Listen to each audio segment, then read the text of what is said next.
The Broncos have a very big name in camp today. A guy who has come off 2 straight ACL injuries and surgeries, but before that, went to the Pro Bowl each of the first 4 years in the league.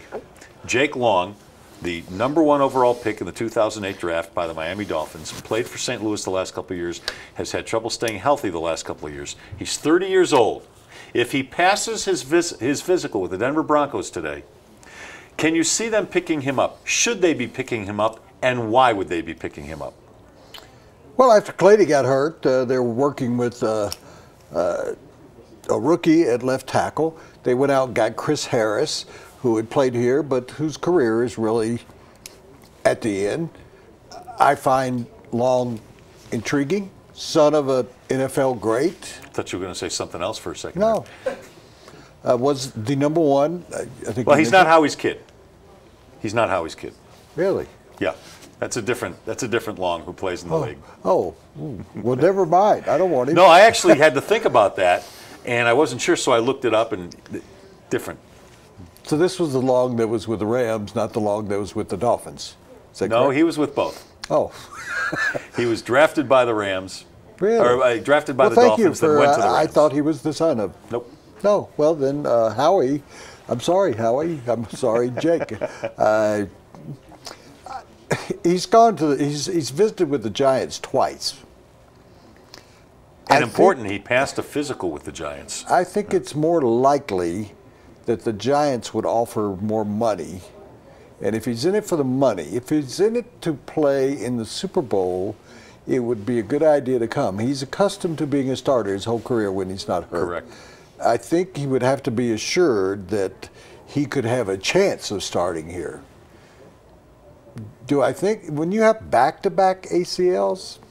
That's tough. I think that's real tough to come back But he from. did pass the physical. See, I would rather they take their money and spend it on Dwight Freeney. And I've said it. I went through all of the defensive ends that are still out there, free agents. And there's John Abraham had concussion problems last year. Dwight Freeney played with the Colts, played with Peyton Manning. I think he's got a little bit left in the tank. He didn't have a terrible year with the Chargers last year. But they released him because he's old, probably was making a good bit of money. I wanted the Broncos to sign him before.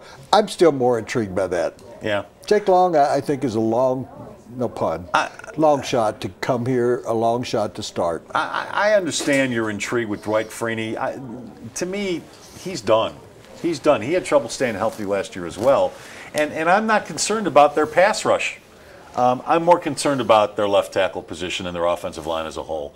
If Jake Long passes the physical, and he doesn't cost an arm and a leg, well, I would say bring him in. Pay him? And what do you think he's worth? I don't know what his going rate is as a 8 or 9 year veteran.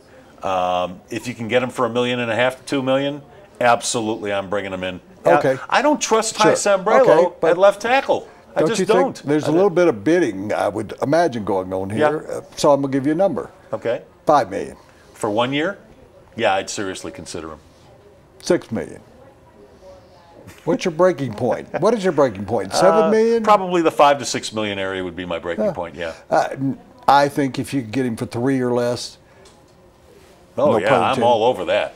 That's what I would Absolutely. do. Yeah. And then do you just give him the starting left tackle job? Do you think he'll No, he has to earn demand it, or do you open up the competition? It's open up. I mean, you don't just automatically hand him that job just because, again, you've got to be scared of back-to-back ACLs. Sure.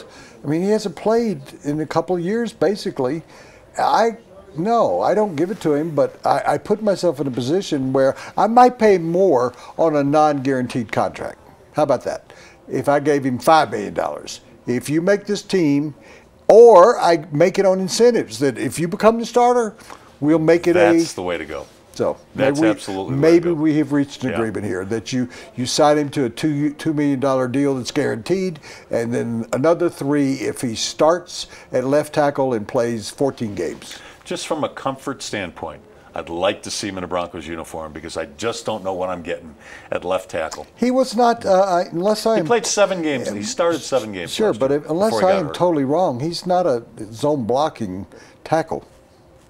Don't know about there's that. There's no history of that. Yeah. Jeff Fisher didn't do that in St. Louis. And I don't think the Dolphins that was did not that the either. system in. I was concerned when the Dolphins let him go.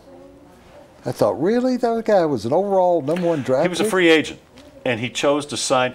The Dolphins went after him, and the Rams went after him, and he chose the bigger money offer from the Rams. Yeah, but I thought if you make a guy that's a lineman, a #1 overall pick, you better do whatever you can to keep him, despite the ACL. Yeah. That's why there's a lot of curiosity factor to me here. Well, we could know more before the end of the day. First segment brought to you by the Harmony Foundation, Colorado's best treatment program for drug and alcohol addiction. They're right near Estes Park. They've got a really nice mountain campus, a large mountain campus there. They are insurance friendly, so visit harmonyfoundationinc.com.